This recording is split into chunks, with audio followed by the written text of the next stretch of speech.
This is auto aqueous filter.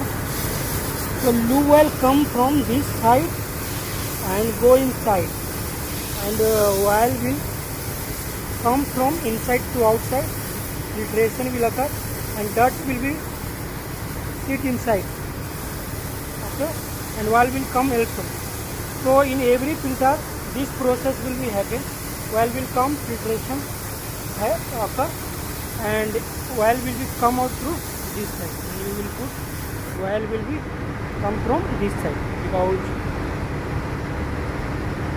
oil from inlet to outlet only discharge. Okay. Now how filtration occurs? You can see downside there is a two arms and there is a hole. So what will happen? There is a blockage from inside. I will show you. See, it is closing the hole where oils go. So it is closing mainly. So what will happen? Oil will not go, and there is a hole inside. You have seen hole inside.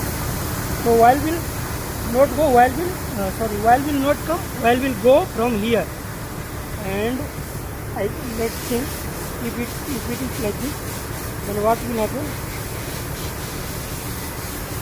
Now oil come from this side, but this whole blocking to oil come. So now oil will not come, and there is no oil inside. So this side all filtration happen. That oil will go here, and now there is a path. So oil will go from this side to this side, and then what will happen? When oil will go from outside to inside, that dirt will go throughout that oil and drain through this here, go here, and it will drain from here automatically, because it is rotating continuously, and at a time it will close one filter. Their filtration happens, auto aqueous filtration happens. And normally filtration happens, oil will go from here and come out. But in auto aqueous filtration condition, clean oil will go from this side and clean, and oil will drain.